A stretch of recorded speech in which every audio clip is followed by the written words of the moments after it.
Muito bom dia, pessoal. Bom dia. Todos Bom me dia. ouvem? Bom dia. Bom dia, Honorato. Bom dia, Amanda. Bom Bom, dia. professor. Tudo bem? Tudo jóia? Iniciamos aqui nossa aula às 10 horas em ponto. Nós vamos das 10 ao meio-dia, certo, Honorato? Correto. Maravilha. Então, deixa o pessoal ir chegando. Nós temos agora 58 pessoas devidamente aqui conosco ao vivo. É um horário que eu sei que infelizmente não é o melhor de todos, Honorato, mas infelizmente na parte da noite a gente tem aula quase todos os dias à noite, então é o único espaço que a gente consegue encaixar os cursos que nós temos por aqui. A gente sabe também que tem um pessoal que costuma acompanhar depois, então isso não acaba sendo um problema para a maior parte, e quem pode estar conosco aqui, ainda fico bastante feliz que a gente tenha a nossa sinergia, né? A aula fica gravada, salvo me engane, ela fica disponível aí um mês, um pouco mais do que isso, para poder ser assistida aí junto à ESA, tá? Nós temos um curso hoje aqui relacionado aos aspectos materiais e processuais do divórcio, esse é o nosso objetivo por aqui. Nós vamos ter 3 encontros, hoje, amanhã e depois de amanhã, são 3 dias de 2 horinhas aí, então costumamos ir direto, viu, Honorado? Vamos fazer intervalo, vamos direto, trabalhando os temas que nós temos aqui. Curso eu divido com a professora Ana Carolina, professora que também leciona comigo no meu curso, e ela também é professora da ESA, como vocês podem ver. E 2 aulas de direito material, né? 2 aulas de direito material, uma delas relacionadas aqui, primeiro, aos aspectos mais materiais, relacionados quanto aos efeitos do casamento, ou seja, quais são os efeitos básicos que nós temos do casamento e sendo assim, e também da própria união estável, e sempre que possível, Honorado, eu vou fazer uma análise da união estável de forma paralela. A ação é diferente, a ação é de, quando muitas das vezes é de reconhecimento e de solução da união estável, mas aqui para nós, eu posso dizer para vocês que nós temos o divórcio como foco central, tá? Os efeitos, eles se aproximam muito, então por isso que eu consigo fazer uma análise paralela da questão relacionada à união estável, e sendo assim, então, nós ficamos mais fortemente vinculados ao divórcio. Nesse nosso primeiro encontro, então, eu quero que vocês entendam que eu vou falar sobre os efeitos. Então, quais são os efeitos do casamento, Nora? Esse é um ponto interessante. A gente vai conversar exatamente sobre os efeitos patrimoniais e extrapatrimoniais, então quero falar hoje um pouco sobre a questão específica dos efeitos pessoais, que são interessantíssimos, como o dever de guarda, sustento e alimentos dos filhos. No nosso próximo encontro de amanhã, das 10 ao meio-dia, eu vou começar a falar dos efeitos mais materiais do divórcio. Então, quais pontos são esses? Eu posso falar guarda, a visão civilística, tá? Guarda, a questão relacionada aos alimentos, o ponto mais da civilística, não é? A partilha de bens, que é um tema que bastante interessa a gente também, na ponte mais civilística. E no nosso último encontro, vem a professora Ana e conversa com a gente aí sobre os efeitos e desdobramentos bem claros quanto ao processo. Então, procedimento do divórcio, petição inicial e aí por diante. Beleza, gente? Alguma dúvida? Nenhuma dúvida. Então vamos lá. Pessoal, quando eu falo inicialmente de casamento, esse é um ponto bastante interessante, eu falo de um negócio jurídico, né? É um negócio jurídico que, de verdade, é bem claro para mim, e esse negócio jurídico produz efeitos.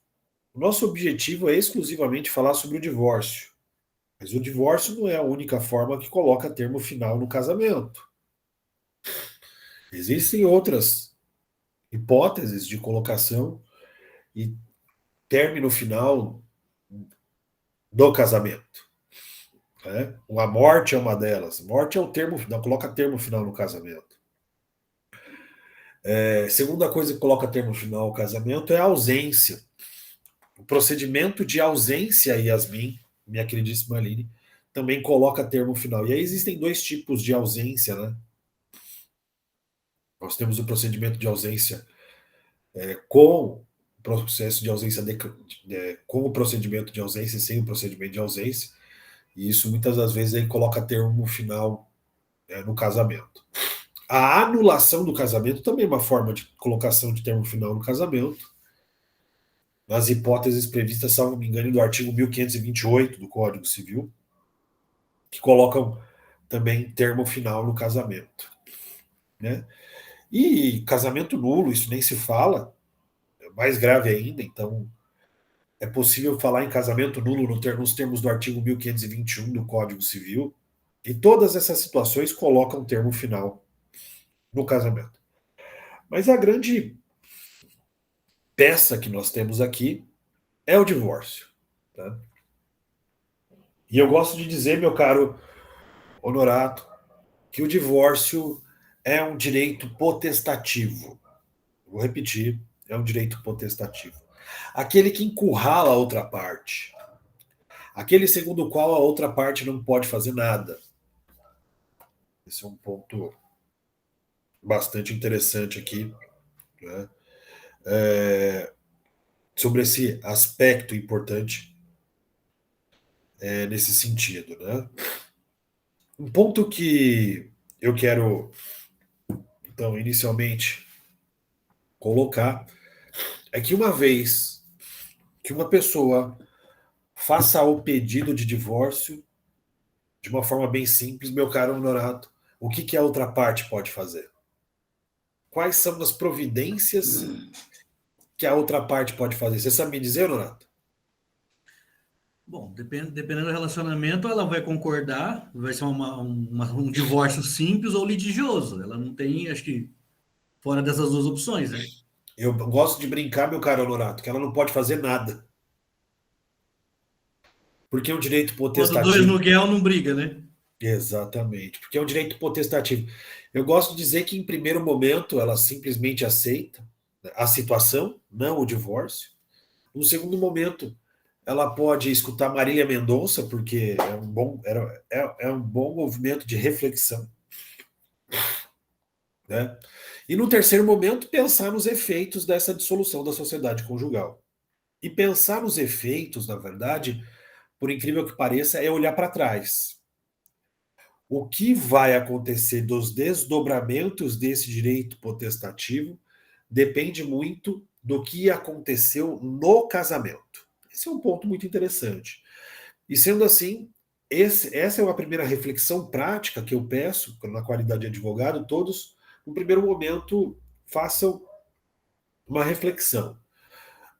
Se eu for falar de divórcio, eu preciso saber quais são os efeitos dos efeitos patrimoniais e extrapatrimoniais. Então, como regra geral, o Código Civil trabalha em dois artigos, os efeitos patrimoniais e extrapatrimoniais, e muitos deles vão surtir efeitos e outros não por conta do que aconteceu naquele período que nós tínhamos aqui, né, por conta daquele período que nós tínhamos no casamento.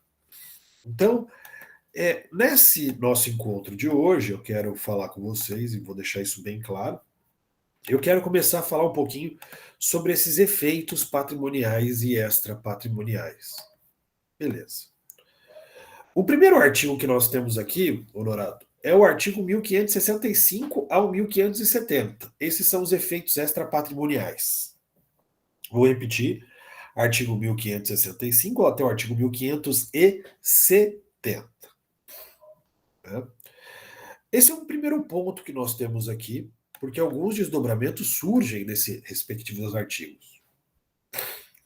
O artigo 1565 diz que o principal efeito do casamento é a comunhão de vida plena, em que ambos os consortes são responsáveis pelos encargos da família, matrimoniais ou econômicos. Esse é o primeiro ponto.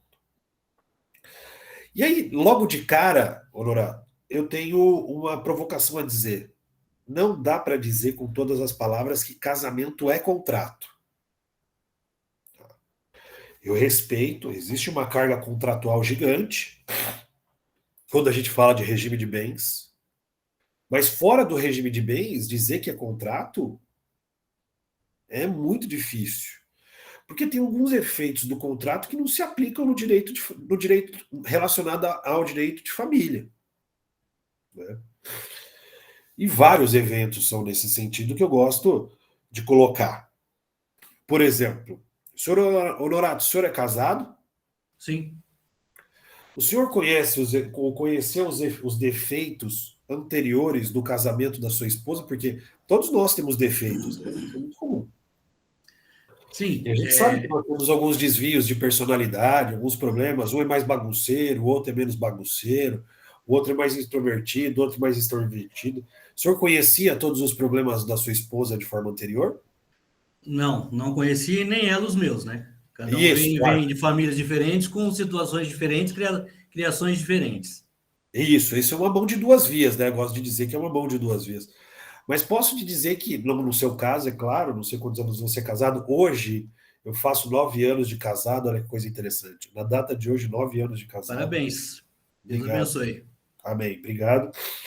E posso dizer para você, sem medo de errar, que eu também não conhecia todos os defeitos da minha esposa, nem elas muito menos o meu, e eu tenho muito mais do que ela, isso é um fato, e nem por conta disso eu posso alegar vício redibitório. Concorda comigo?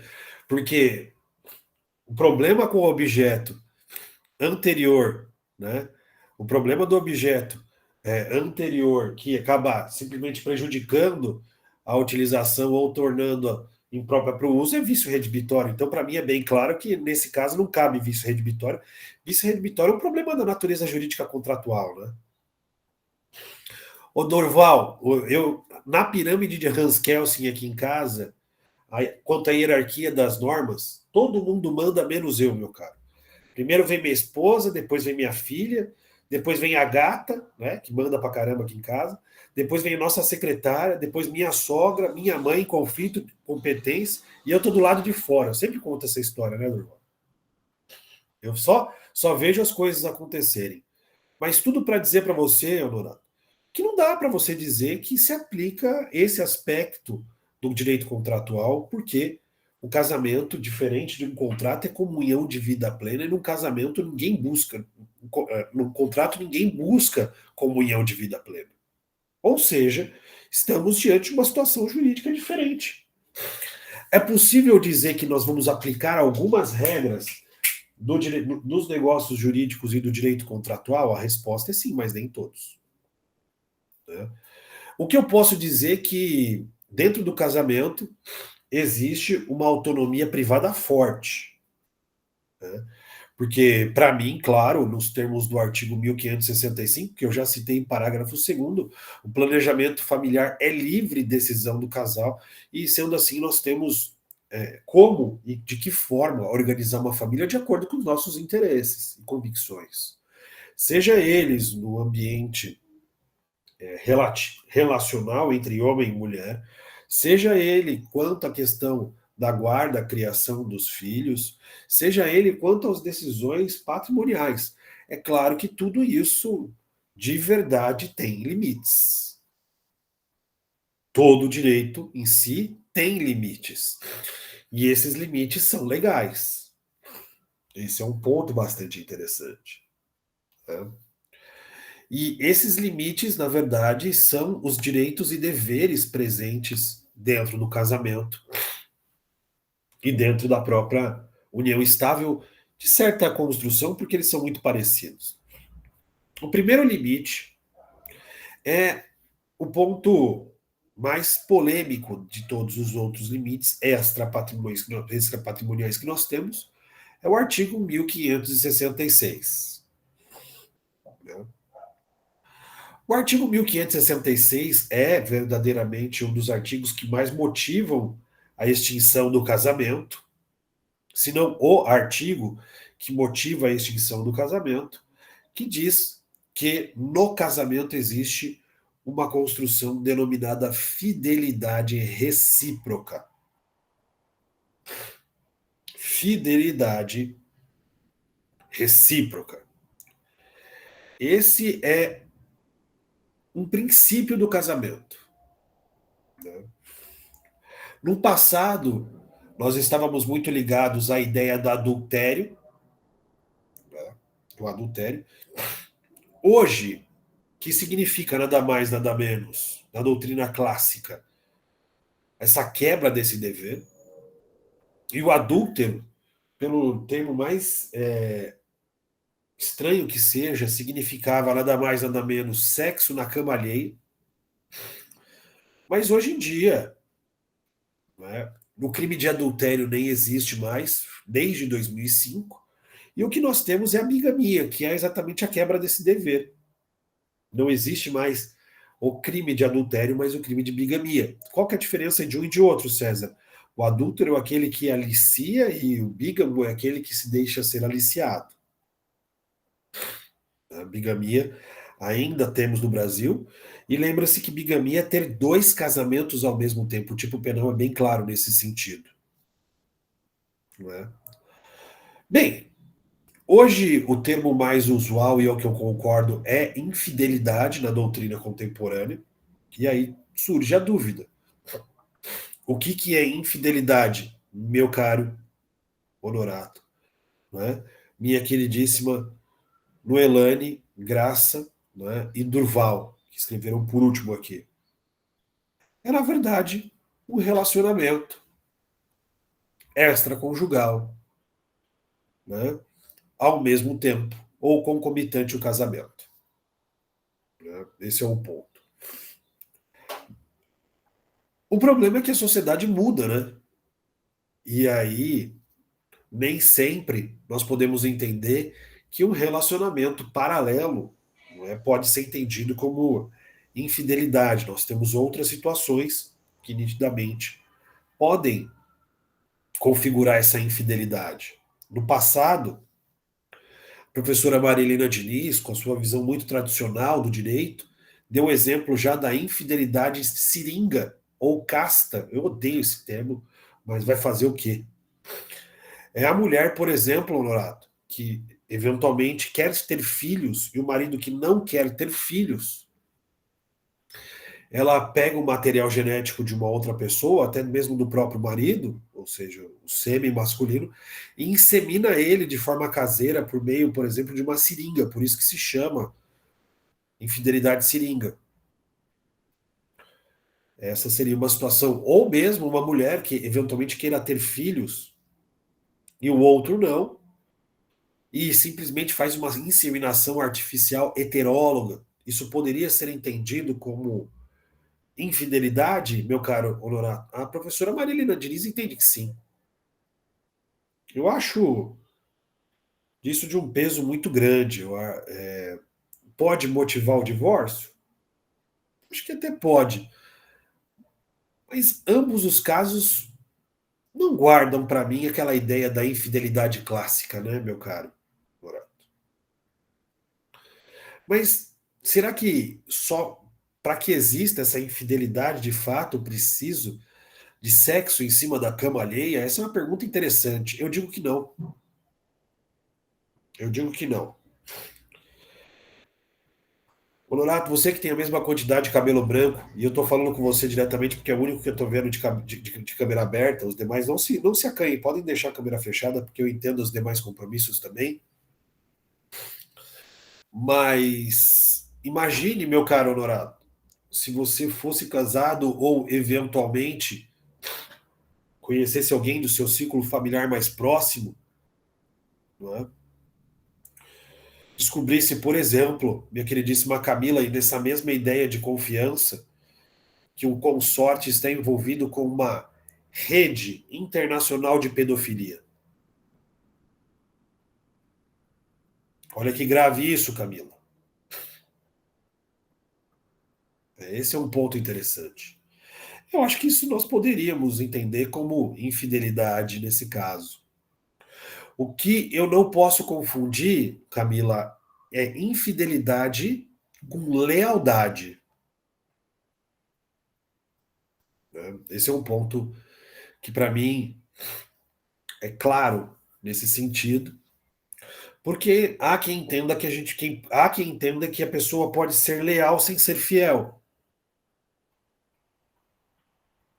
E aí fica difícil, certo, Camila? Esse é um ponto. Eu acho que esse é um ponto interessante para ser debatido. E se eventualmente, meu caro Honorato, eu chegasse e dissesse para você, olha, o negócio é o seguinte, eu quero ser leal, mas não quero ser fiel. Eu posso estar casado? A resposta vem no sentido de que não. Ou seja, no direito brasileiro, o que me parece bem claro é que a questão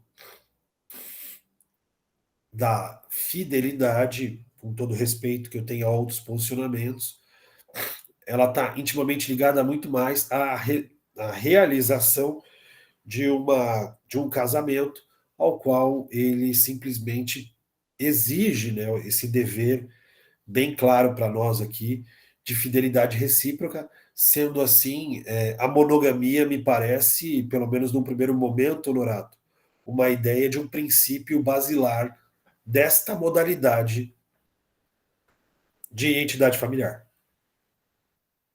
Então, nós, de acordo com a virtude desse dispositivo, no artigo 1566, a monogamia me parece um princípio.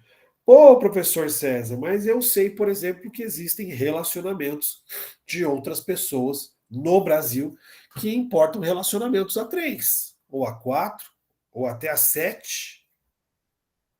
Onde eu posso dar exemplos nesse sentido, minha queridíssima Camila? O exemplo que você fala, mas isso só pode ser coisa de gente mais bagunçada, é o MC Catra. Vocês devem se lembrar, o MC Catra, que faleceu já há alguns anos, tinha 3 esposas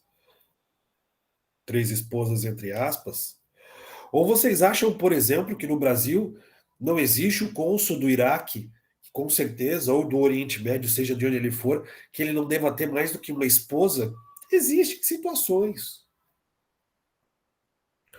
O que não vai acontecer, minha queridíssima Camila, é tornar isso casamento. Sim, Gisele. No Brasil, esse não é o momento.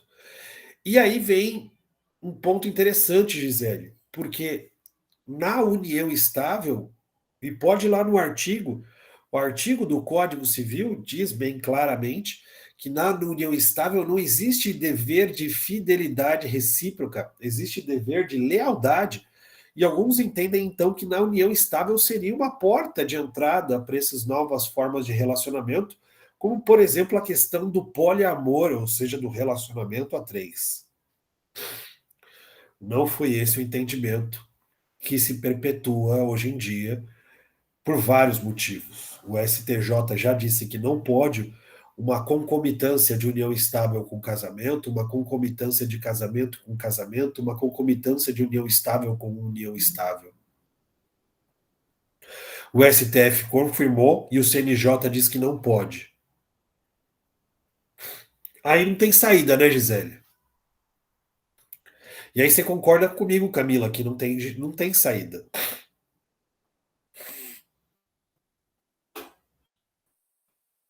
Não tem saída, Honorato. Ah, professor, mas tem fórmulas de solucionar isso? Então, Honorato, por exemplo, se eu tentar dar um passa-moleque nesta regra, eu vou dizer que é nulo de pleno direito. Eu já vi colegas advogados, e não sou eu que estou dizendo, não, viu, gente? Eu tô. Só um detalhe, tá? Camila que escreveu, Gisele, né? Então, mas união estável com casamento não seria em tese bigamia, ô Gisele. Bigamia é casamento com casamento. Ô Gustavo, adorei sua colocação. O concubinato não tem amparo constitucional e nem legal. Primeiro, assim, concubinato tem amparo no Código Civil. concubinato no direito brasileiro não é somente relacionamento com mais de uma pessoa, são aqueles que são impedidos matrimonialmente. Esse é um outro erro. Achar que concubinato, esse é o ponto de início, é somente relacionamento com uma outra parceira ou com um amante. Concubinato, meu caro Gustavo, são todos aqueles impedidos para se casar. Descendente com ascendente, colateral até o terceiro grau. Por isso que eu, nesse primeiro encontro, já estou colocando logo de cara esse problema, porque existe uma grande carga religiosa, filosófica, antropológica, que eu já não quero mais falar sobre isso. Já começo dando voadora, certo, Honorato? Para acabar com esse problema de uma vez por todas. Tá? Gisele, sua pergunta, mas união estável também configura crime de bigamia? Eu não sou professor de direito penal, mas posso dizer para você que bígamo é aquele que é casado e vai se casar de novo. No Brasil, como regra geral, Gisele, isso somente acontece com pessoas que são casadas no exterior, se casaram lá e tentam se casar aqui de novo, porque o sistema registral brasileiro já resolve muita coisa. Esse é o ponto que nós temos aqui. O que eu quero dizer é que nós vamos ter situações de fato e algumas pessoas vão tentar dar um passa-moleque nisso. Então, Honorato, só um exemplo. Já vi pessoas falando assim, olha, eu sou em 3 pessoas, não tem problema. Segundo o meu humilde ver, Gustavo, você tem qualquer coisa, situação de fato, mas casamento não. Vocês entendem isso? Já vou responder, Simone. Eu vou responder. Outra situação são pessoas criando empresas e colocando elas no plano de saúde, como se fosse um plano de saúde empresarial, né? Para poder amparar essas situações de famílias plurimas. Nunca vi ninguém declarar nulidade disso, mas é uma solução, beleza, Honorato?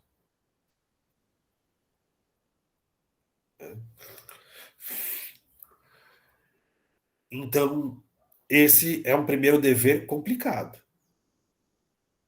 É um dever complicado. Né? Aí vem a Simone e pergunta: razoável uma união estável que pudesse ir contra os deveres não pudessem ser convolado em casamento, não acha? Simone, não se reconhece uma entidade familiar por meio de poliamor, por meio da união estável, porque os julgadores já sabem que se isso acontecer, aí, Gustavo, o amparo constitucional vai funcionar. Porque a Constituição Federal, no artigo 226, diz que vai converter qualquer união estável em casamento. Olha como isso é difícil, Gustavo. E agora eu vou dizer a minha convicção de vida. Até agora só estou falando direito, não é o que eu acho, o que deve ser, mesmo porque o que eu acho que eu deve ser, Honorato, minha queridíssima Gustavo e Daniele, não é direito, é o meu pensamento. Eu acho que as pessoas têm que ser felizes do jeito que elas bem entendem. Ponto. Eu não quero ser casado, eu quero viver a minha vida, beleza. Eu quero ser feliz eu. Porque depois de quase 10 anos casado, Honorado, eu já percebi que, 2 pontos, você não se casa para ser feliz. Você tem que se casar para fazer o outro feliz. Se Ser feliz você consegue sozinho, certo? dentro dessa filosofia que é a que a gente adota dentro do meio cristão, a gente não casa para ser feliz. A gente é feliz, por isso se casa. E se casa para fazer o outro feliz. E dentro desse conceito, você não ama para casar. Você decide amar a pessoa com quem você se casou. Então, é nessa visão é que você ama a pessoa com os defeitos dela ou não. E tenta fazer o relacionamento dar certo através disso. Boa. Fechamos então Então, o que a gente tem que fazer? Esse professor, eu me dou bem a 3. Na qualidade de advogado, nós temos que dizer o seguinte: olha, atualmente o STJ, o STF, o CNJ diz que, infelizmente, entidade familiar você não pode ter. O que o professor César acha? O professor César acha que cada um tem que ser feliz da forma que entende melhor, sendo sozinho, sendo casado, tendo relacionamentos a três. O importante é que você tem que ser feliz da forma que você entende, mas a três hoje não pode. Né? E o mais importante é o que eu vou responder meu queridíssimo Durval. Durval, pouco importa. O divórcio é um direito potestativo e ele vai encurralar a outra parte. Acabou. Não importa se você traiu, se você não traiu, se você tem amor, se você tem desamor. Não importa, a outra parte não pode fazer nada.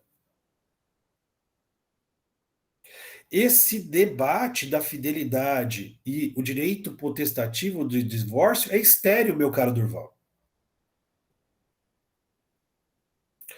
E aí vem um ponto interessante, Durval. Exatamente isso, Gisele. Você não precisa dizer o motivo, você só fala, eu quero se me divorciar. Esse é um ponto importante. Por quê? Não quero dizer. As pessoas, Gisele, têm um ranço do passado que tentam imputar culpa na outra parte por alguns motivos que não existem mais. E sendo assim, eles continuam achando que a fidelidade e o divórcio são elementos correlatos e não são. Por isso que eu estou chamando a atenção de vocês. E existem vícios de conhecimento, Durval? Existem. Eles estão previstos lá no direito de família que anulam o casamento. Mas para o divórcio, Durval, pouco importa. Então, não fiquem presos ao divórcio e os motivos que vão originar. Yasmin, o divórcio é um direito potestativo sem motivação. Então, se foi fiel ou se não foi fiel, acabou a brincadeira. Ou seja, não existe mais a discussão da culpa na dissolução da sociedade conjugal. Isso acontecia lá no passado, antes da emenda do divórcio. Então, nós temos aí um caminho nesse exato sentido. Segundo dever extrapatrimonial, vida em comum no domicílio conjugal. Né? Outro instituto, meu queridíssimo Yasmin, do século XIX, que deve ser interpretado atualmente. O que significa domicílio conjugal hoje em dia? Não significa nada mais, nada menos de onde as pessoas estão. Ou seja, no Brasil, nós temos uma situação bem clara do que, César? Da ideia, dois pontos, de que, ainda que morando em casas separadas, as pessoas podem sim ser ou ter esse instituto devidamente protegido. Então, o domicílio conjugal pode hoje em dia ser separado. Não tem problema. Então, mas que precisamos ter uma vida em comum, isso é fundamental. Né? Ou seja, aquela ideia de comunhão de vida plena deve estar presente, ou seja, primeiro requisito da lei, ou seja, projeto de vida em comum. E sendo assim, o que deve estar previsto ou adstrito nessa respectiva construção é que as partes devem manter aquela afetividade de projeto de vida em comum. Ou seja, há uma mitigação verdadeira do domicílio nesse sentido. Um próximo ponto, que é bastante interessante, e eu gosto muito dessa ideia, é dever de mútua assistência. Quem é casado tem esse dever. Né? E o que significa esse dever de mútua assistência, Honorado? É toda aquela assistência patrimonial, moral, afetiva, espiritual, sexual, ou seja, o dever genérico de um cuidar do outro. Esta é a ideia que nós temos aqui. São muitas facetas. Muitas e muitas facetas. Isso é casamento. E sendo assim, aquela máxima que na riqueza, na pobreza, na doença e etc., ele está presente nesse dever de mútua assistência. Esse é um ponto de dever extra patrimonial importantíssimo. Ok? E aí existem problemas graves nesse sentido. Por exemplo, Honorato, então quer dizer que eu sou obrigado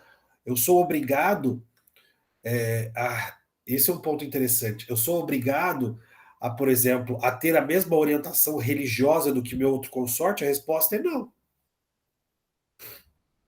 O mínimo que você deve, né, é respeitar a orientação religiosa do outro e apoiar. Você entendeu a diferença, Honorato? Né? Ah, professor, esta é a ideia das decisões de âmbito, muitas das vezes moral, afetiva e espiritual. Não é obrigar que a outra parte se adeque às suas construções, mas dizer claramente que nessa respectiva construção que você apoia e respeita. Até o ponto, Honorato, que se torne insuportável a situação. Tem certas religiões que não se conversam. Tem certas opções sexuais que não se conversam. Tem certos gostos que não se conversam. E isso pode acabar atrapalhando? Pode. E, mais uma vez, o divórcio é potestativo. Esse é um ponto. Professor, só uma observação. Uma das maiores causas que ocorrem nos divórcios, dentro do que a gente tem analisado, é a falta de comunicação do casal. O casal não Sim, conversa do que gosta, do que não gosta, inclusive quando o senhor falou da parte da relação sexual, eles não se entendem e acabam se afastando e criando um muro entre eles, o que vai levar ao divórcio. sim. E por isso que a ideia da mútua assistência é muito importante, do diálogo franco e aberto. Na verdade, é uma sociedade, né? Eu sei disso, Yasmin. Por isso que não é só isso, viu, Yasmin? A pergunta é interessante nesse sentido. Não é só muçulmano. Você já percebeu que rico casa com rico, pobre casa com pobre, Yasmin? Porque é difícil, assim, relacionamentos que têm de verdade uma diferença social, cultural diferente. É um desafio, é um pedestal para ser alterado. Então, muitas das vezes, esse é um ponto interessante. A ideia da sinergia ajuda muito. Ah, de que essa história de que os opostos se atraem. Conversa de para boi dormir, né? Ou pelo menos é muito difícil as pessoas se adequarem a essa situação. Só muito amor na causa, né, Honorato? Porque as pessoas têm uma tendência de não mudar. Sim, As pessoas não têm uma tendência de não mudar, Yasmin. Então, é claro que por uma questão de colidência de interesses, muçulmano casa com muçulmano, rico casa com rico, e assim por diante. Até para ter uma certa sinergia entre eles. Mas eu já vi coisas diferentes acontecerem também. Tudo vai depender, mas claro que vão apresentar desafios do caso concreto. Tá? Mas esta ideia, muitas das vezes, é muito difícil. Então, a cultura muçulmana, Yasmin, é muito difícil para uma mulher ocidental, pelo amor de Deus.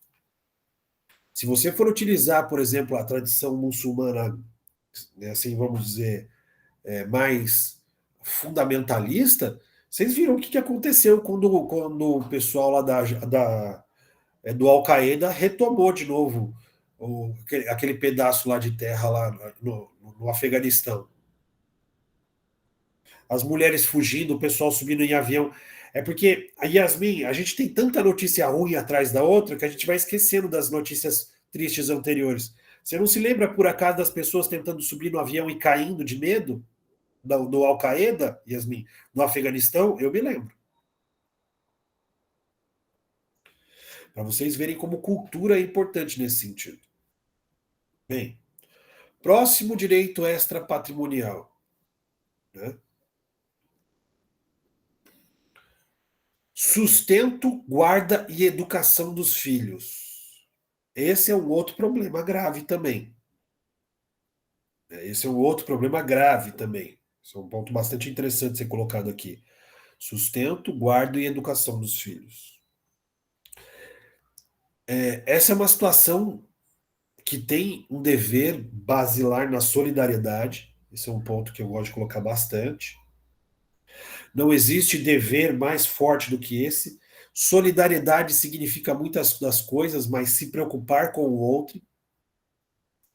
E é um equilíbrio difícil também, muitas das vezes. O equilíbrio na gestão educacional dos filhos, principalmente nos primeiros anos. Jesus Cristo de Nazaré. Eu tenho uma filha de 7 anos de idade. E depois, quando você acha que você vai ter paz, as coisas começam a se complicar ainda mais, porque eles começam a ter vontade própria. Depois já não querem mais estar com você, mas eles continuam sendo filhos, a responsabilidade continua sendo sua. E é um dever comum. Né? Na, esse é um ponto interessantíssimo, Natália. Eu sei que quando minha esposa ficou grávida, nós tivemos a primeira filha, eu só tenho somente uma, o carro nunca mais foi suficiente. Isso é um fato. Esse é um ponto interessante. Outra construção importante que eu quero colocar para vocês, né, é a questão. Deixa eu ver aqui.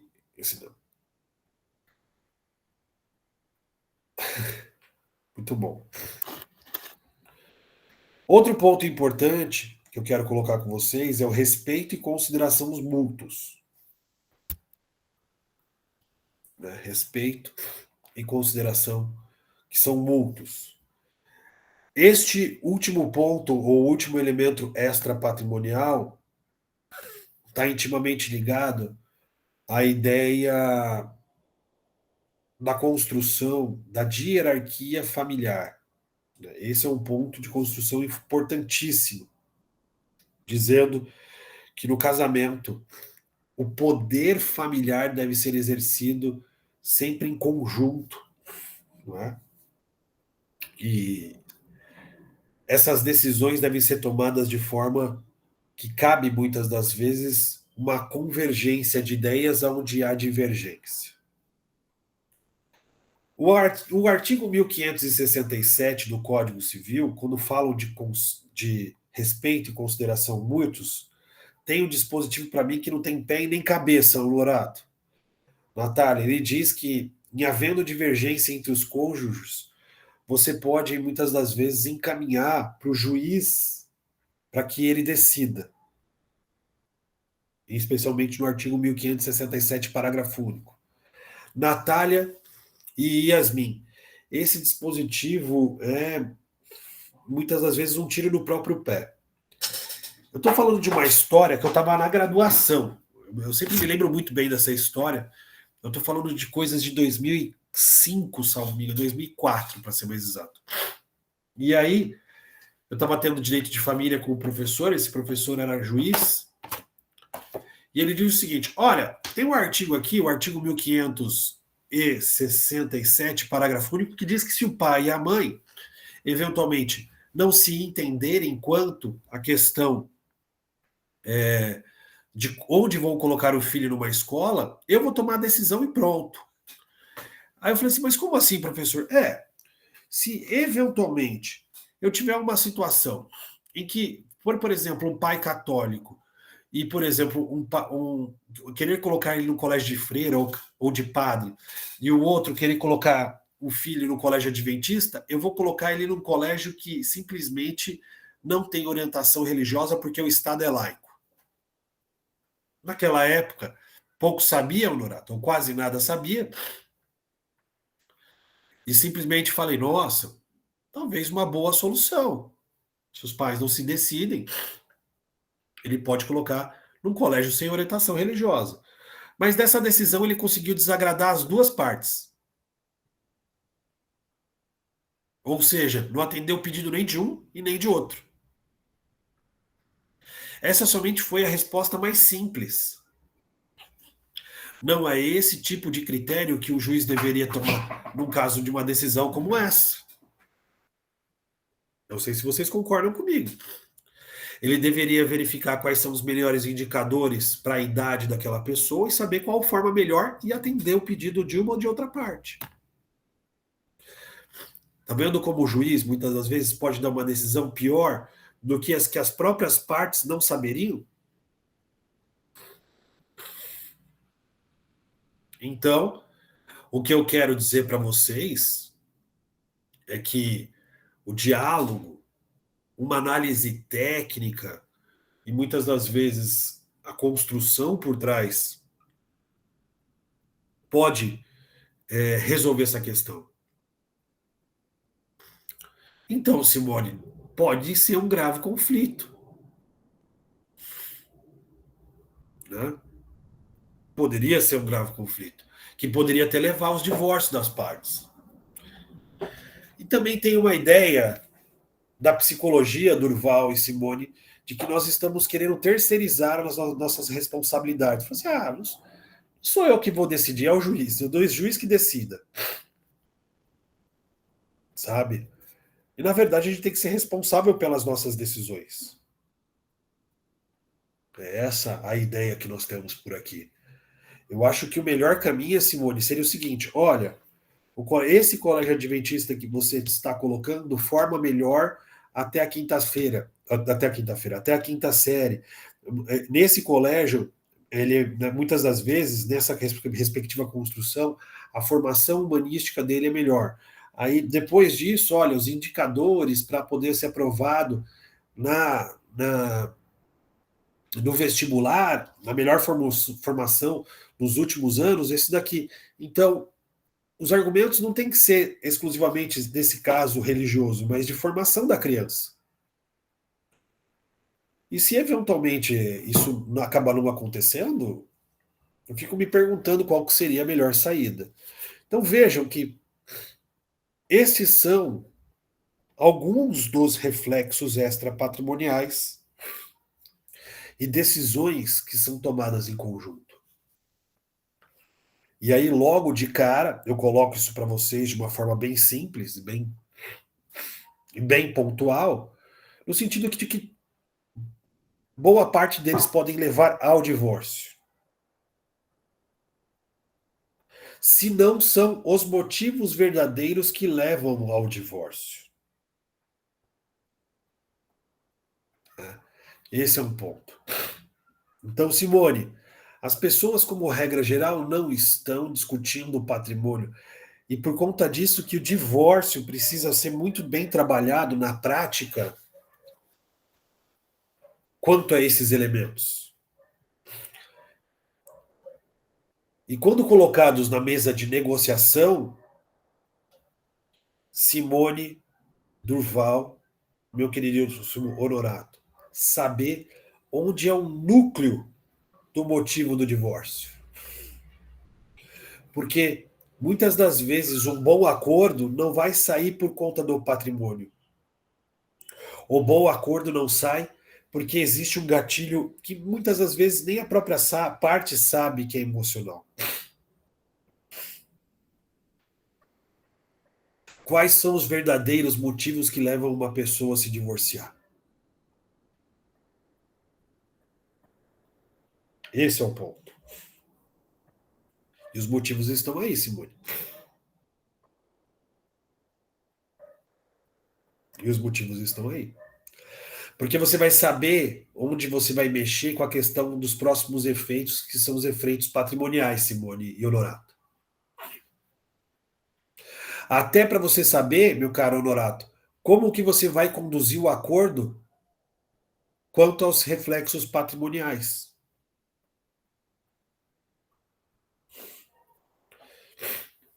Né? Eu tenho situações, por exemplo, de que o pai é um ótimo pai, mas um péssimo marido. E como que eu trabalho com essa informação para efeitos de divórcio, Simone? Hoje em dia, as pessoas querem reconhecimento.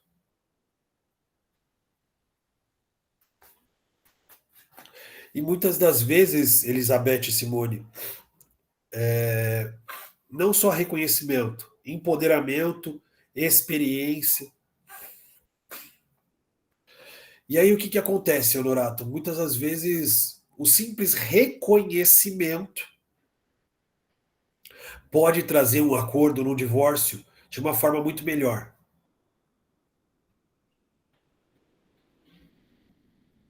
Então, Aline, vou te dar um exemplo, veja se você concorda comigo. Uma situação em que é real, sem maldade de nenhuma das partes. Tá? O pai simplesmente foi formado para ser o provedor econômico da família. Porque essa é a realidade brasileira, como regra geral. O homem é provedor econômico e a mulher é provedora do lar.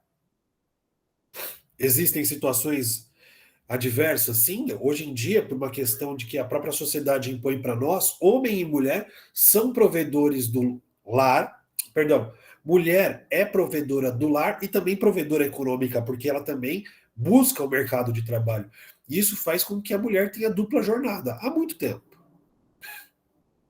E aí o homem, nesse caso, simplesmente se afasta dos deveres de guarda que aguarda no exercício do casamento e também de obrigações como a criança. Durval, aquilo vai sobrecarregando, sobrecarregando, sobrecarregando, sobrecarregando, sobrecarregando uma das partes, ao ponto da mulher vir e pedir divórcio. Qual que é uma das nossas missões, Aline, como mediador do conflito? Conhecer os conflitos. Né? Eu tentaria, num primeiro momento, entender por quem eu estou advogando, os motivos pelo qual levou o divórcio.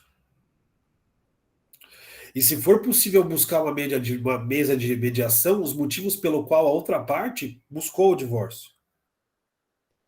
Esses dias eu consegui um acordo, Honorato, maravilhoso, porque um pai simplesmente pediu desculpa pela conduta dele na ausência quanto à educação dos filhos. Enquanto isso não aconteceu, Aline, enquanto isso não aconteceu, Maria, não teve diálogo.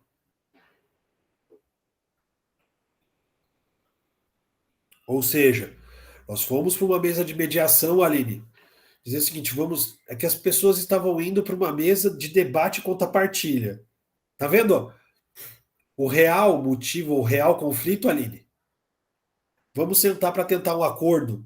O acordo era contra a partilha. O que eu já tinha em mente? A situação como um todo. Já tinha mapeado os problemas decorrentes dos deveres extrapatrimoniais? Já tinha. Já tinha entendido que o problema foi a ausência do pai quanto às deliberações e quanto à condução do exercício do poder familiar para os filhos. Esse era o verdadeiro motivo do divórcio. Tamires, ele começou pedindo desculpas. Olha que interessante. Ele falou: olha, a gente não precisava estar aqui. Se eu eventualmente. Eu sei que o que nós estamos fazendo aqui não tem volta. Eu sei que a situação da decisão está tomada, mas se eu fosse um pouquinho mais atento na condução dos nossos filhos há 5, 6 anos atrás, talvez a gente não tivesse por aqui. Então eu te peço desculpas. Eu me sinto culpado agora e vamos tentar fazer isso da melhor forma possível para que não se agrave ainda mais a situação deles. A conversa começou boa, Tamires. Sabe por quê? A outra parte não estava esperando o Durval. E aí a gente foi pro pau, que como diria minha doce e amada esposa, é blá blá blá blá blá blá blá blá blá dinheiro.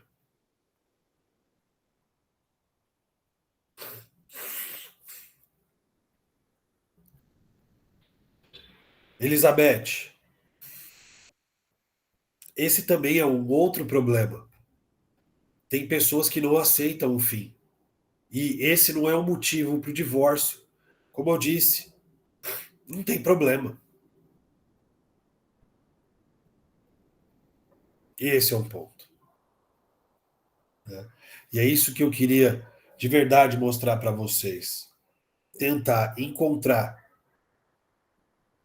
dentro do conflito o real conflito, Luciana. Então, encontrando o verdadeiro conflito, as coisas se facilitam. Tudo bem? Ótimo. Eu termino. É mais conflituoso. Então, Elizabeth, essa aí vem uma parte que eu quero conversar com você, Elizabeth. Por que eu respeito muitos colegas que estão fazendo cursos e continuando o seu aprimoramento no âmbito do direito de família e sucessões? E toda vez que um aluno simplesmente vem e faz o curso conosco? Porque a gente passa a ter bons profissionais. Eu gosto de discutir com quem sabe não só de direito, mas com quem sabe de resolução de conflitos. Os advogados, muitas das vezes, se colocam na condição das partes. E a gente não é parte. O que a gente, muitas das vezes, precisa pensar são em valores maiores, como a questão específica da proteção da criança e do adolescente. Não pode. Então, é claro que num primeiro momento, esse é um ponto importante, nós estamos lá para defender os interesses dos nossos clientes. Mas técnica de negociação é importantíssimo nesse sentido, Tamires. E é claro que no final das contas nós vamos discutir patrimônio, mas a gente tem que tentar tirar o emocional da frente. E Gisele, de verdade, não é só, vou falar para vocês, no direito de família e sucessões, que existem questões relacionadas de caráter extrapatrimonial. No direito imobiliário também tem, Durval. Se você perguntar para uma pessoa quanto custa o valor de um imóvel, vão existir 3 valores. O valor que eu acredito que vale como vendedor, porque eu construí o imóvel, eu tenho afeto. O valor que o comprador acha que vale, porque ele quer pagar o mínimo possível. E o valor de mercado. Isso não é emoção?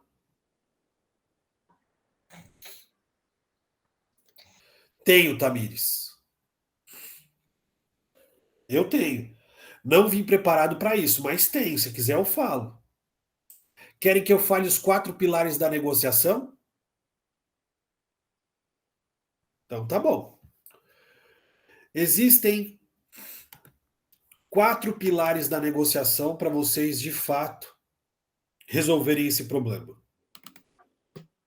Tá? Quais são esses pilares? Calma lá que eu vou pegar para vocês. Estou abrindo um arquivo. Existe um livro chamado Como Chegar ao Sim Sem Fazer Concessões. Já ouviram falar desse livro? Ele não é o livro mais... Esse é o livro da escola de Harvard sobre técnicas de negociação. E este livro fala bastante sobre isso, mas não é o livro mais importante, tá? Não é o livro mais importante. O livro este livro aqui, ó. Vou colocar o livro para vocês. Estou colocando aqui no chat o link.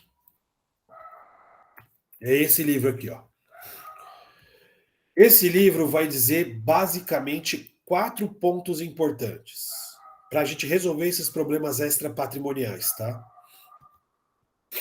Primeiro elemento importante, Gisele, Carla e Karen. Focalizar nos interesses, não na posição das partes. Primeiro. Focalizar no interesse e não na posição das partes. Por quê? Nós vamos ter conflitos, muitas das vezes, meu caro Honorato, Renato, em que é mais importante o interesse do que as partes. Um exemplo bom do direito de família e sucessões, Honorato, é o princípio da proteção integral da criança e dos adolescentes. A outra situação é de que muitas das vezes é importante você manter o lar de uma das partes para que aquela criança, aquela adolescente tenha uma melhor acessibilidade à escola. Às vezes, Honorato, é melhor colocar a criança e o adolescente na guarda dos avós e não dos pais, porque o trauma vai ser menor. Muitas das vezes, é este o ponto que nós temos aqui. Não importa se você é autor ou se você é réu. Esse é o ponto que nós temos aqui. Né? Essa é a questão que nós temos aqui. Segunda questão que é importante para resolver problemas nesse sentido. Né? A ideia de critérios objetivos.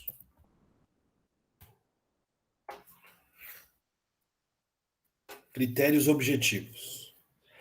Manter o mínimo possível de subjetividade nas demandas. Né? As pessoas muitas das vezes perguntam para mim, poxa, mas ele me traiu. Eu chego para a pessoa e falo assim, o que isso vai mudar?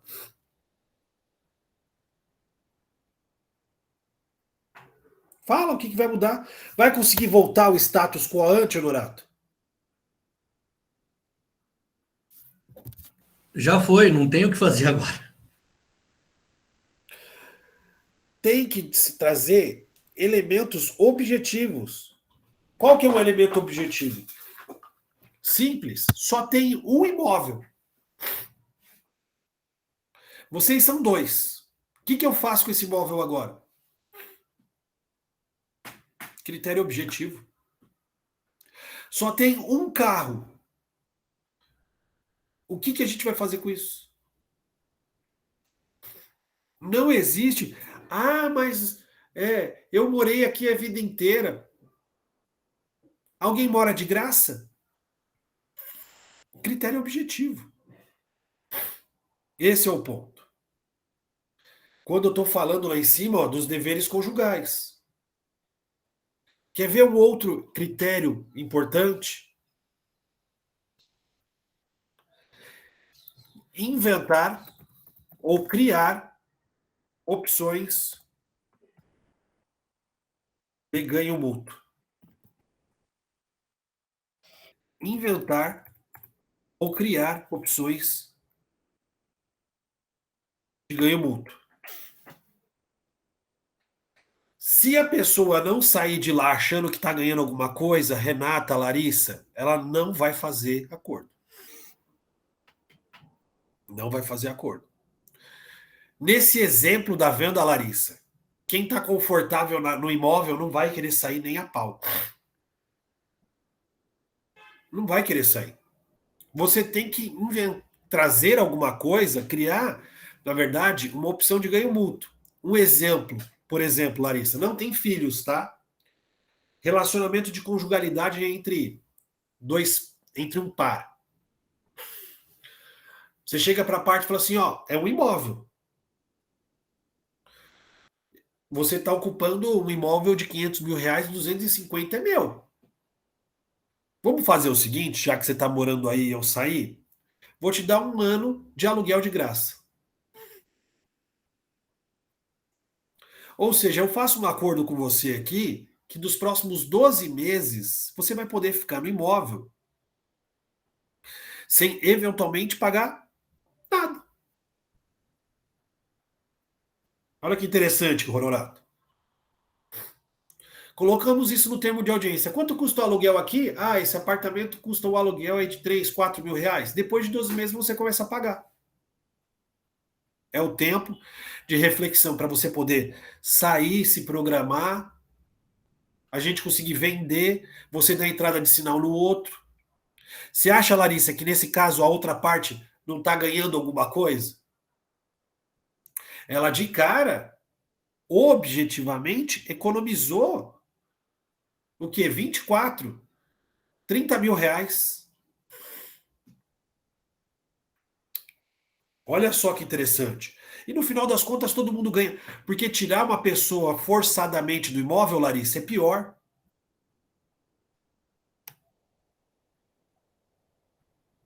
Né? Esse é um ponto interessante. E o último.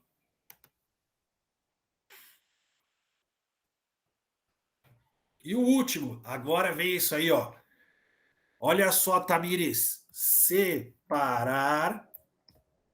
Opa, bati a mão aqui. Deixa eu ver. Separar as pessoas do problema.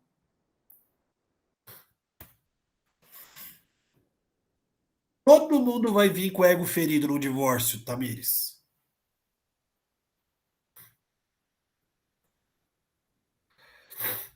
Todo mundo. Ninguém quer sair perdendo. No divórcio, é o único lugar que vendem para vocês. Né? O divórcio é o único lugar que vendem para vocês que alguém que sai do divórcio sai melhor do que entrou.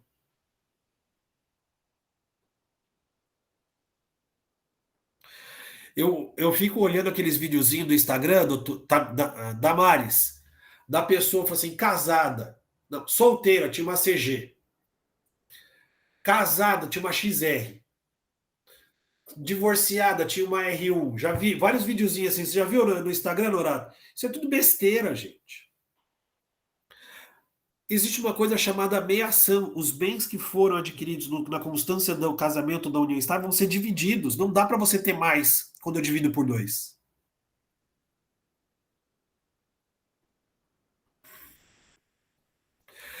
Esse é um problema, Elisete. E aí o que que acontece? É mais a ideia da pessoa acreditar que se saiu bem do que patrimonialmente se saiu mal. E de verdade, Elisete, eu estou um pouco me lixando se ela vai andar de R1, se ela alugou, se tá em cima de uma moto de uma outra pessoa. Eu estou muito preocupado nesse sentido, Durval e Honorato. Se a partilha foi realizada e a gente acabou e os nossos honorários estão no nosso bolso. Então, não estou um pouco me lixando se a pessoa é resiliente, se a pessoa não é resiliente. Qual que é a nossa preocupação, gente? Qual que é a nossa preocupação, Elisete? Chegar, tentar identificar o real problema entre as partes, Elisete. Utilizar as 4 técnicas. Separar o problema da pessoa. Ah, mas ele me traiu. O problema é da pessoa. Vamos tentar resolver isso da melhor forma. Ah, mas a pessoa, ela me traiu. Tá bom. E aí? Qual que é o problema? Já está feito, não tem solução. Eu quero dar o troco. Você vai dar o troco patrimonialmente falando? O direito não te dá direito de dar troco no patrimônio. O direito te dá direito de pegar a sua ameação e ir embora.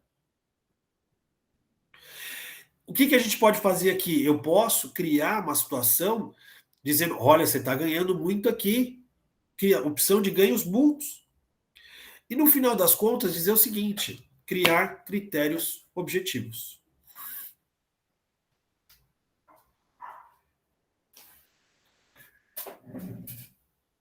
Isso mudou minha vida, Honorato. Esses critérios que foram retirados desse livro, Como Chegar ao Sim, ajuda muito. Ajuda demais. Não soluciona tudo. Sara, utilizou criança. Ixi, utilizou criança. Ih, adoro esse papo. Utilizou criança para poder chegar em critérios de objetivo econômico. Nossa, eu viro endemoniado.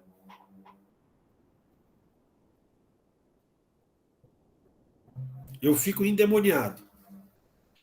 Distribuiu, Sara, pediu para eu distribuir a ação de alienação parental, eu falo, vai na porta do lado. A alienação parental é um nítido exemplo de contra-ataque como regra geral de ação de regulamentação de guarda ou de alimentos. Eu quero morrer de catapora, vou falar isso na próxima aula. Eu quero morrer de catapora quando alguém faz acordo de alienação, ação de alienação parental, quando ele vai transacionar alimentos. Isso quer dizer que não houve alienação parental. Esse é o ponto. Então, temos várias situações nesse sentido que devem ser analisadas de acordo com o caso concreto. Nessa respectiva construção, eu quero dizer que existem critérios objetivos para tentar solucionar essas questões. Tudo bem? Oi, Alice. Fala oi pro pessoal. Oi.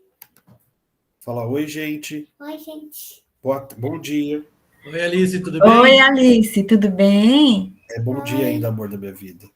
Bom dia, Alice. Bom dia. Tá bom? Agora já deu bom dia. Vai lá se arrumar para a escola. Mas eu acabei de sair do Kumon. Você acabou de sair do Kumon? Sim. Foi? Ah, então tá bom. Vai lá Olha o que brincar. eu achei na cama. Ah, isso aqui é do papai, devolve. Vai lá. Tchau. Fala tchau pro pessoal, filha. Tchau. Tchau. Tchau, boa aula. Alice.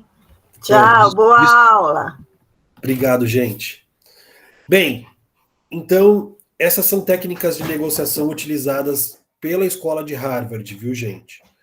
Tentem utilizá-las como técnicas de negociação. É difícil? É difícil. A outra parte, muitas das vezes, não vai querer abrir diálogo? Não vai abrir diálogo. Mas se eles são critérios objetivos e claros para solucionar essa questão. Uma vez resolvidas as questões extrapatrimoniais, eu quero conversar com vocês sobre as questões patrimoniais.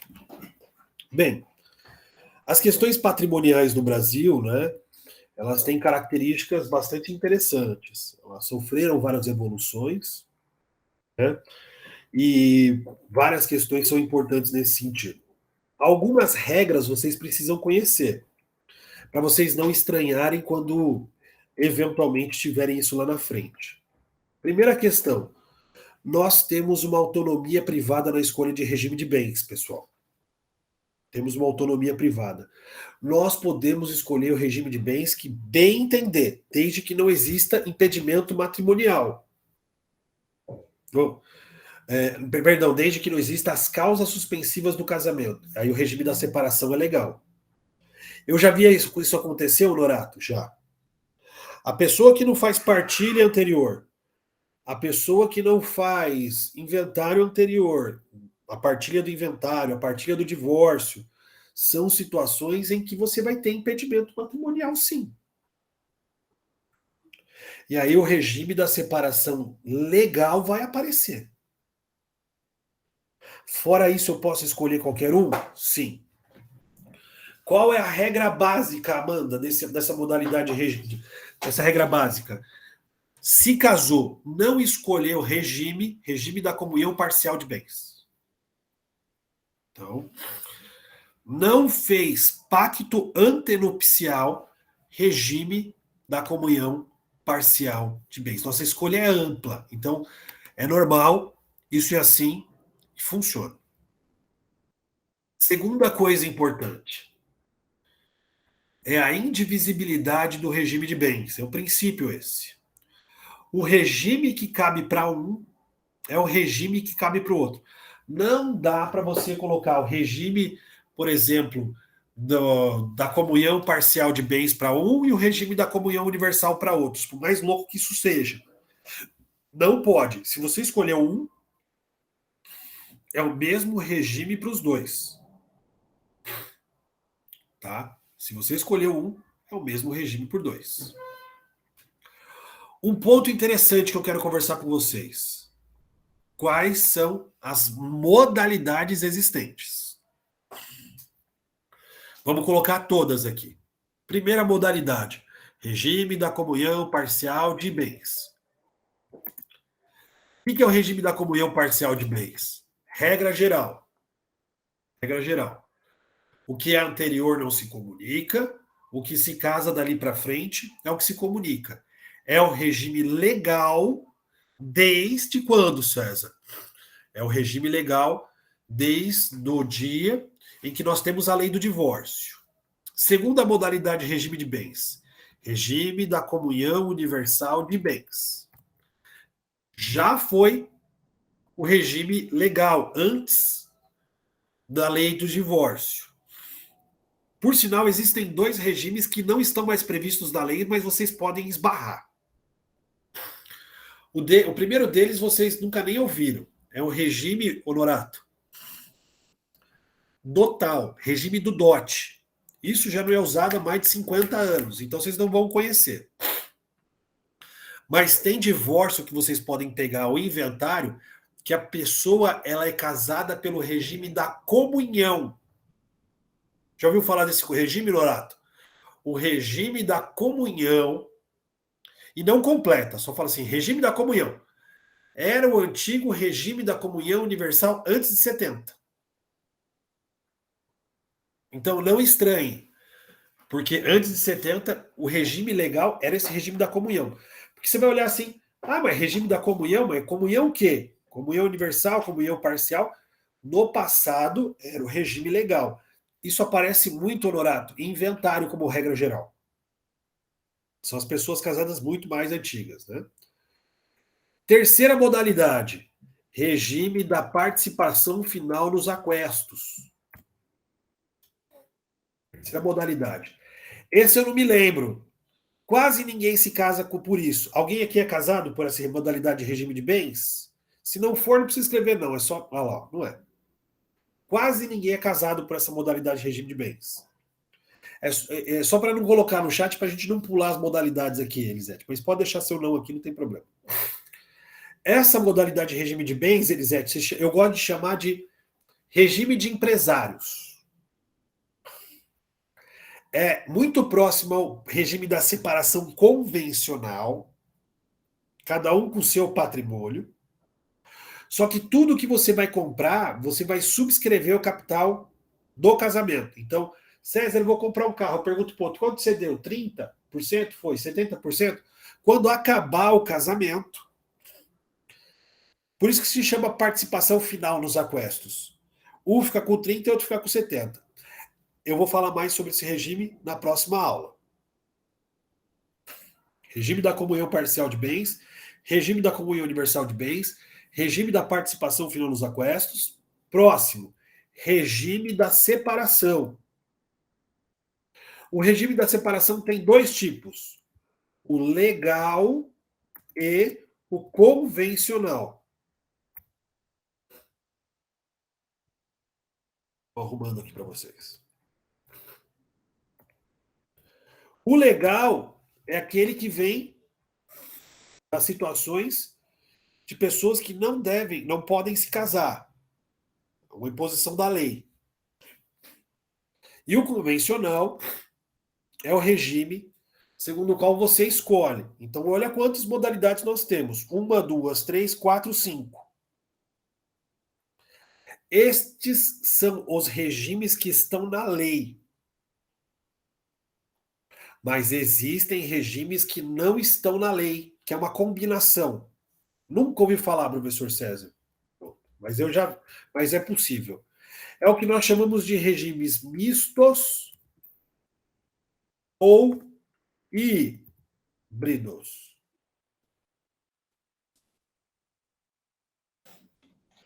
Honorato, já viu essa modalidade no caso concreto? Eu já vi. Tá? Como funciona essa modalidade de regime de bens? Simples. Eu me caso com uma característica grande de um regime e uma particularidade menor de outro. Poxa, César, nunca vi isso. Ele não vai falar assim, eu adotei o regime híbrido. Não. Vai aparecer para ele regime maior escolhido e híbrido pontual.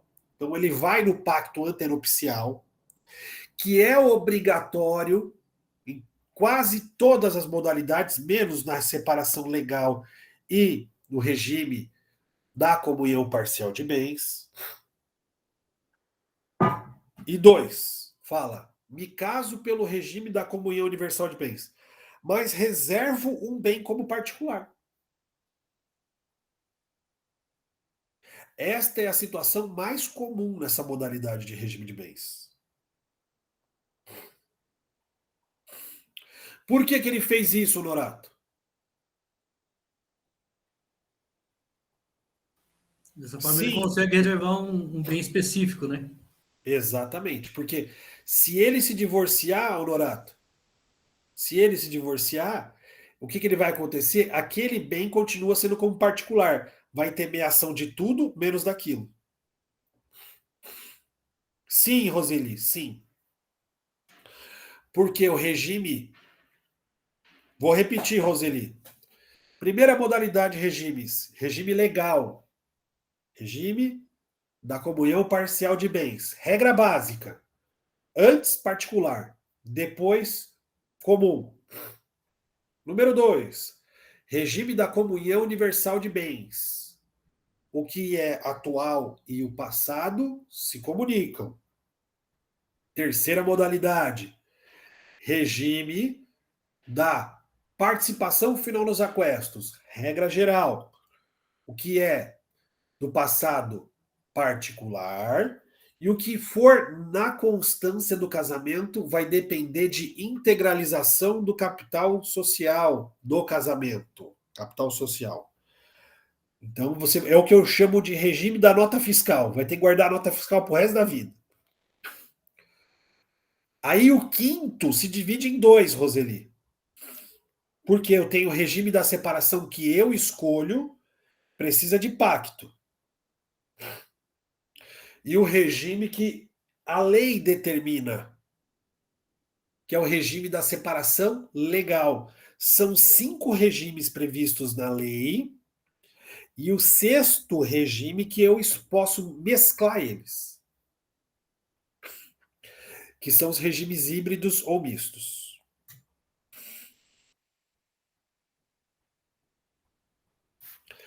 Aí a Sara já me fez uma pergunta de direito sucessório. Poxa, professor, mas nessa modalidade de regime híbrido, se ele não falecer, que não é o nosso objetivo, mas eu vou responder porque a pergunta é extraordinária, tá, Sara? Eu vou ter direito de meação sobre os bens da comunhão. Eu sou meieira. E sobre o bem particular, eu sou herdeira? A resposta é sim. Sim, porque é bem particular. Artigo 1829, inciso 1º, Sara. Tá bom? Então, esse é o ponto que nós temos aqui. Estas são as modalidades de regimes de bens? Sim, essas são as modalidades de regimes de bens que estão aqui para nós. Beleza, César. Outro ponto importante que eu queria conversar com vocês. Né? Ainda nessas construções de bens. É possível mudar regime de bens, Honorato? Eita, nós. Sim, desde que prove a necessidade. Artigo 1639, parágrafo 2º. Artigo 1639, parágrafo 2º. A regra é pela imutabilidade dos regimes. Vou repetir. Imutabilidade do regime. Mas, excepcionalmente, é possível mudar o regime de bens, sim. Tem requisitos? Tem requisitos. O Honorato já colocou um deles. Quais são esses requisitos, além de inicialmente, além de eventualmente ser necessário? Primeiro, motivo justo. Segundo, ação judicial. Terceiro, pedido em comum dos ambos os cônjuges. E ainda assim o juiz vai ter que identificar se é justo motivo ou não. No final das contas, ainda assim, é necessário que não exista fraude contra credores ou problemas com terceiros. César, por que você está me falando tudo isso? Porque são problemas que vocês vão, né? Vocês vão trazer esse sentido. Né? Como assim, César? Pode ser que num divórcio, Honorato, pode ser num divórcio, Gisele, você veja um pedido de alteração de regime de bens no meio do caminho. Então você fala, nossa, então quer dizer que de tal período a tal período foi determinado o regime, depois de tal período a tal período foi. Foi. É. Obrigatoriamente, vocês precisam conhecer os regimes de bens, que esse é um efeito patrimonial sentido nessa respectiva construção. Né? Esse é um ponto interessante. Então, eu estou explicando coisas para vocês que podem fazer a diferença lá na hora do divórcio. Outro, fala, Honorato. Professor, uma dúvida, que nem o senhor falou, mudou o regime, até tal período era um regime e depois de X período passou para outro. No caso do divórcio, com relação aos bens, tem que se determinar o primeiro período de determinado divórcio, do determinado regime de bens, e esse segundo período para separação dos bens, é isso? Ou vale o último, como regra geral? Como regra geral, tá, Honorato? Precisa saber se os efeitos da sentença, porque cada juiz vai fazer de um jeito. Tem juiz que dá efeito ex tunc, retroage do início do casamento. Tem juiz que dá efeito ex nunc. O STJ já se manifestou dizendo que só, em tese, deveria ter um único regime de bens. Ele deveria retroagir no tempo. Tá? Mas já vi sentenças dizendo que o efeito do casamento ele vale até aquela respectiva data e depois vai até outro. Tá, tudo então vai depender do entendimento do juiz, dentro do caso concreto ali. Dentro exatamente dos limites que foram julgados. Porque o pessoal fala assim, o STJ já falou que tem que ter efeito ex tunc, então só pode ter tido um regime durante o casamento inteiro. Não necessariamente. Tem possibilidade, sim, de pedir retroação. Se ele vai definir é uma outra história, Sara. O mais certo mesmo é que tivesse simplesmente a vigência de uma delas, entendeu?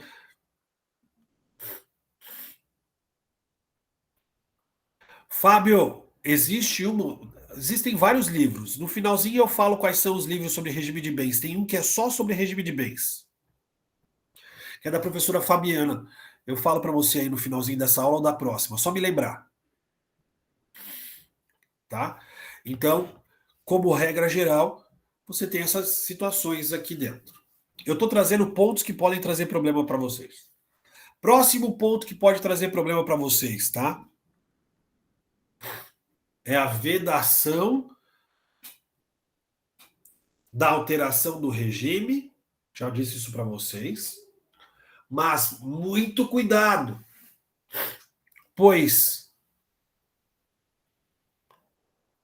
não pode ter enriquecimentos ilícitos dentro, ou melhor dizendo, enriquecimento sem causa.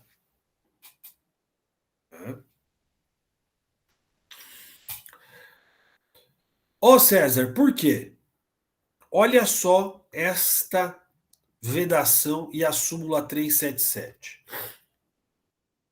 A regra é que regime escolhido não se muda.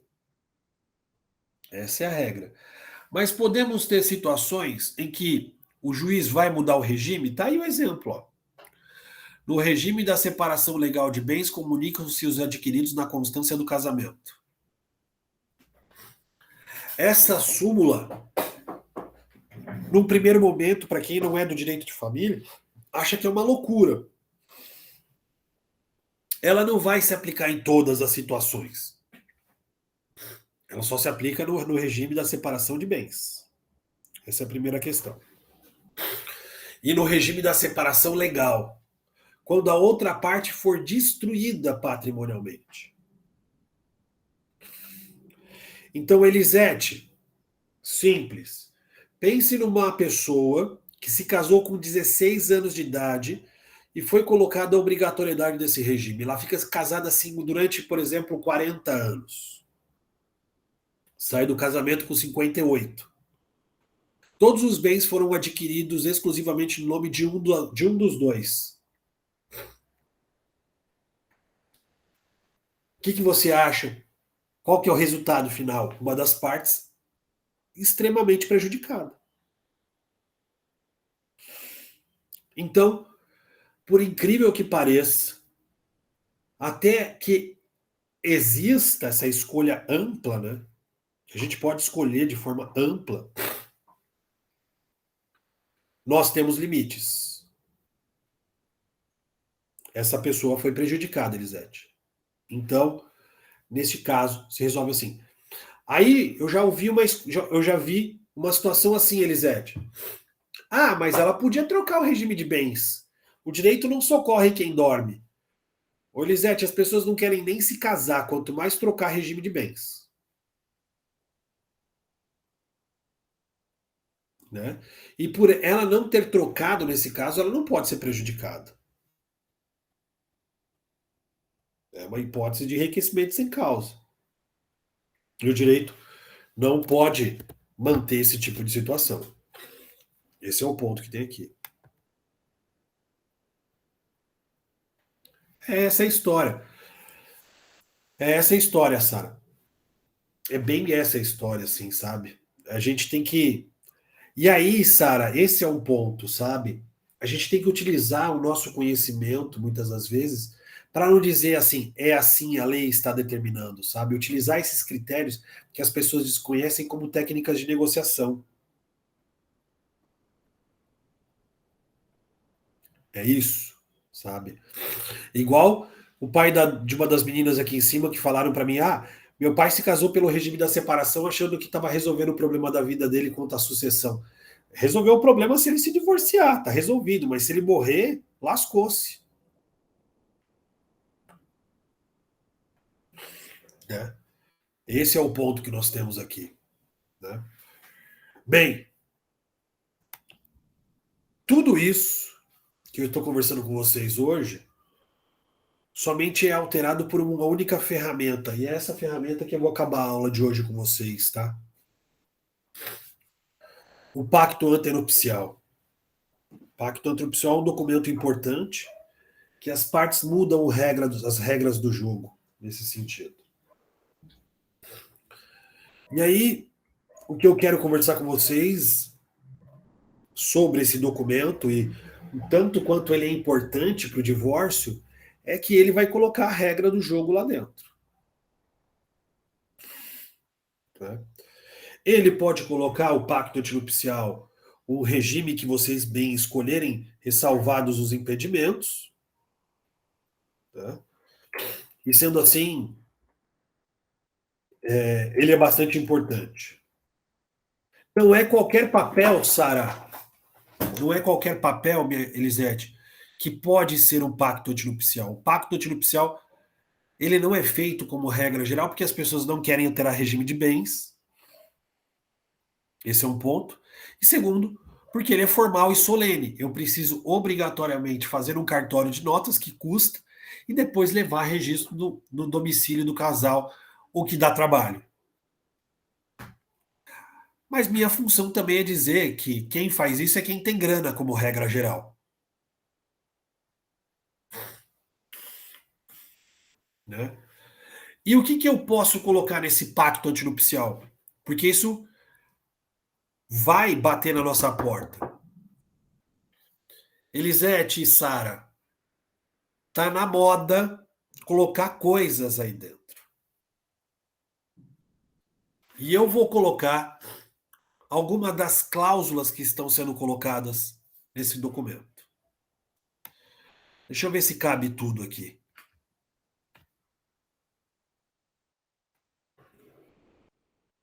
Chat, não. Administração. A gente vai falar um pouquinho sobre elas, tá? É só cláusulas que estão inventando, o pessoal está inventando. A administração de bens.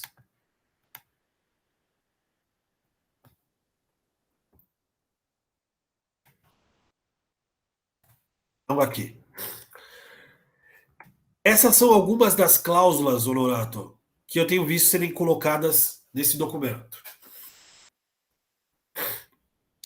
Algumas delas, para mim, válidas, outras inválidas.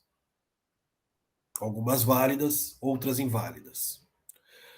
Primeira cláusula: participação em fração diferenciada em patrimônio adquirido na constância da União.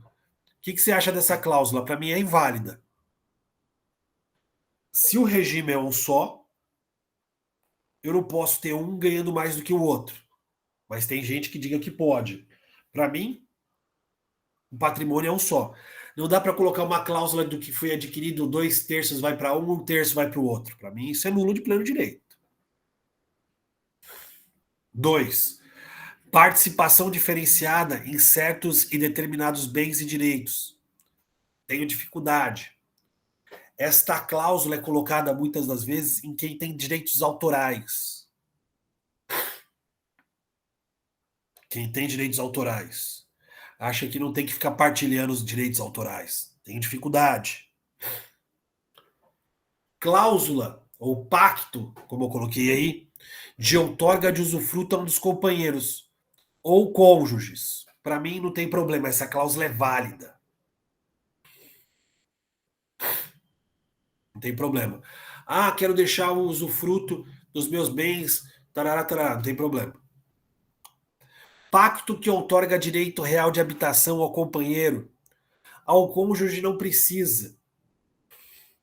Mas ao companheiro, no contrato de convivência, que é o equivalente ao pacto antinupcial, as pessoas têm dito que é possível.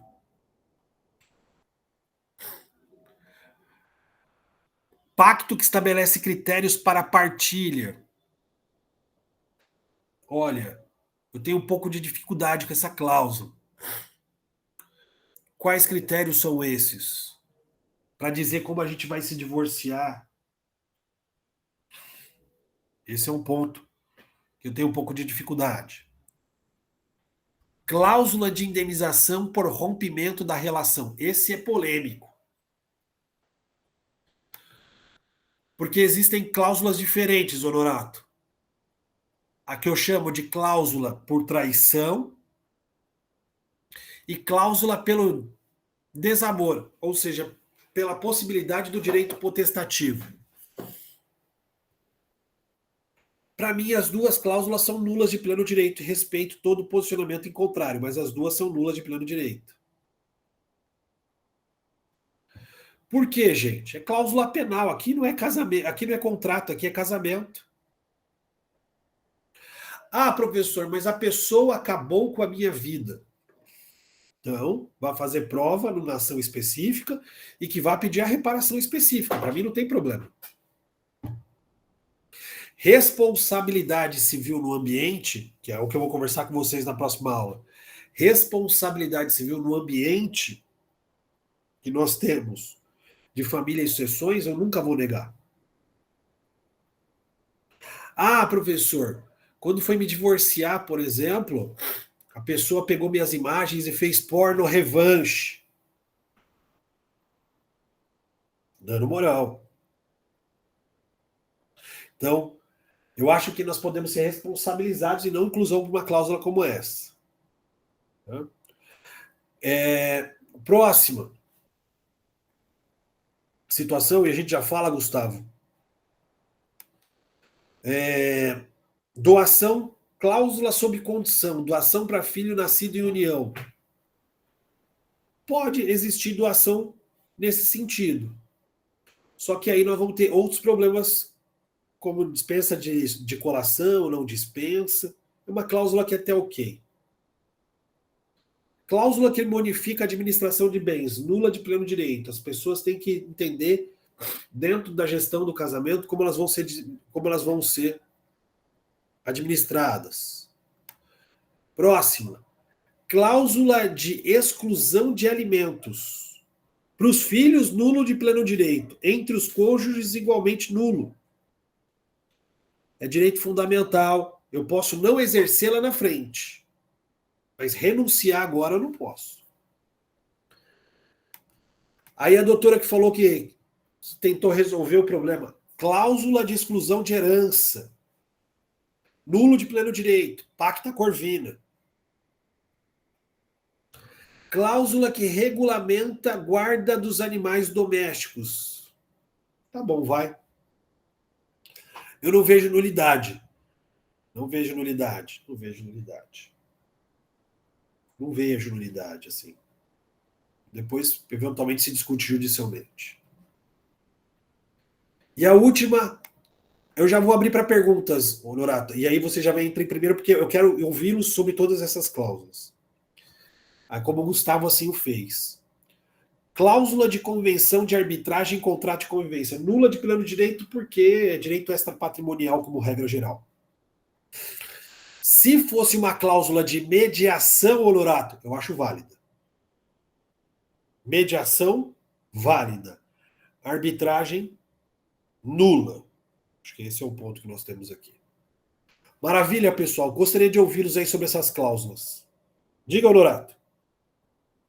Professor, uma dúvida aqui com relação à cláusula de exclusão de herança.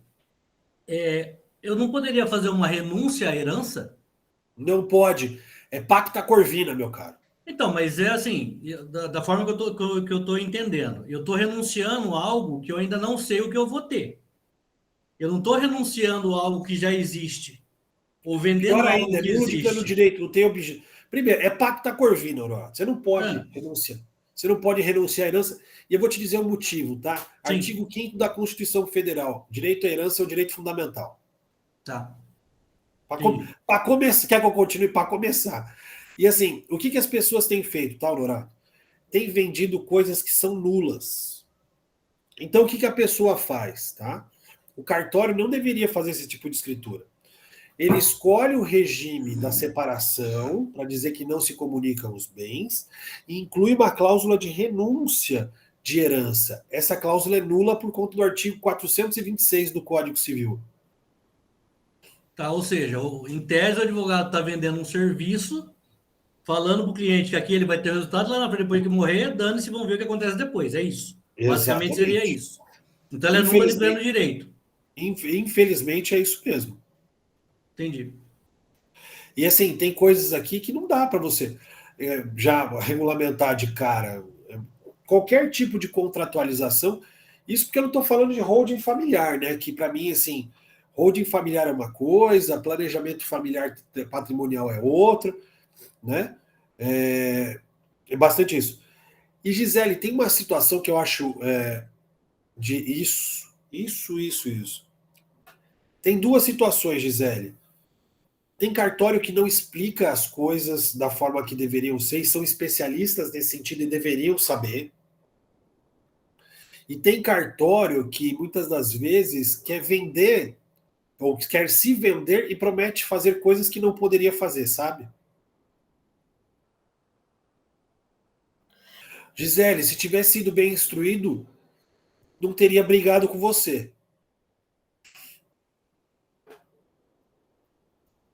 Tem cartório que faz muita coisa errada, Elisete. Faz sim. Olha lá. Não pode ter objeto contrato de herança de pessoa viva. Olha lá. Então, e por que eu estou falando sobre tudo isso para vocês, pessoal?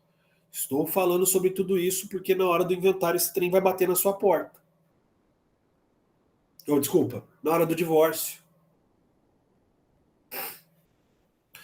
Concordo com você, Gisele. Quem escolhe regime são as partes. Quem formaliza é o advogado. Quem cria a cláusula, inclui no pacto antinupcial, é o advogado, nunca o cartório. Né? O acompanhamento de um advogado seria importantíssimo, Gisele.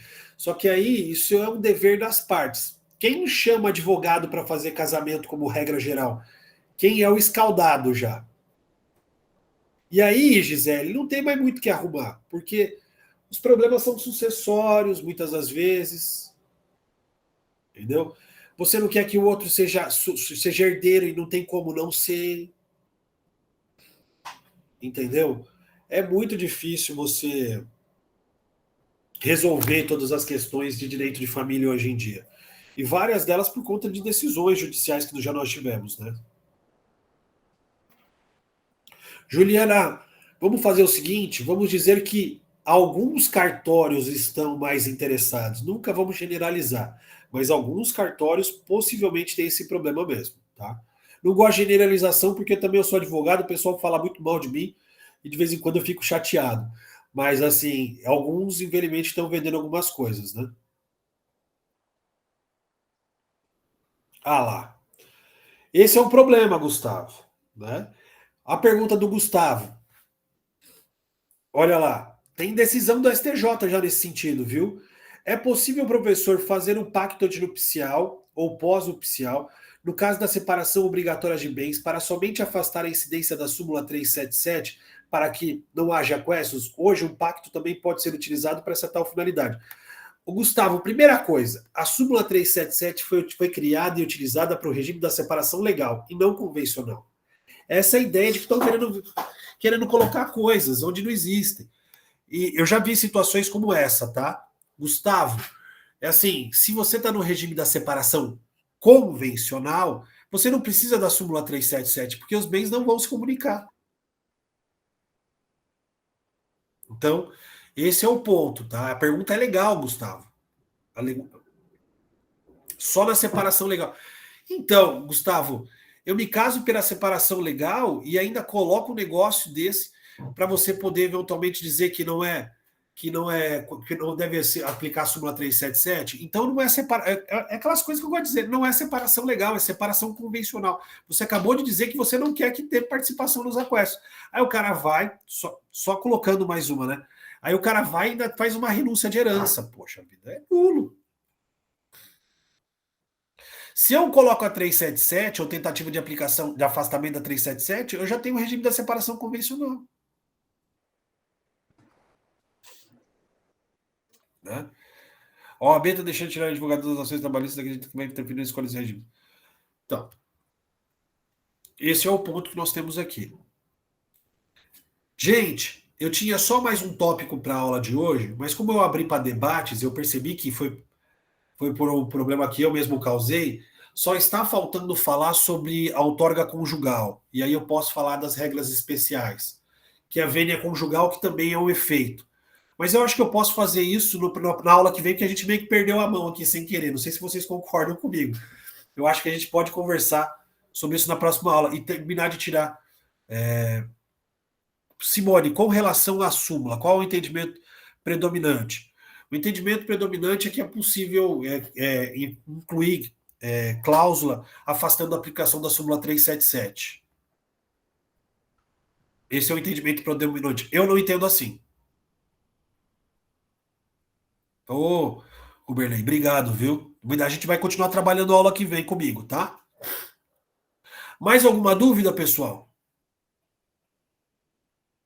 Oh, obrigado, Zilê. Senão amanhã a gente volta. Podemos concluir amanhã, professor, sem problema. Então tá bom. Então amanhã eu volto falando sobre mais alguns aspectos patrimoniais. Na organização da aula, Bervaldo, eu vou começar falando aí de como interpretar e como é que funciona o regime de bens propriamente dito, o que inclui e o que exclui. Na segunda parte, dos efeitos, o que eu discuto no divórcio. Então, eu venho o divórcio na forma potestativa e quais são os temas de direito material. E aí, na próxima aula, na quinta-feira, questões só processuais. Beleza, gente? Então tá bom. Muito obrigado mais uma vez. Até o próximo encontro, pessoal. Até mais. Tchau, gente. Tchau, pessoal. Boa tarde a todos.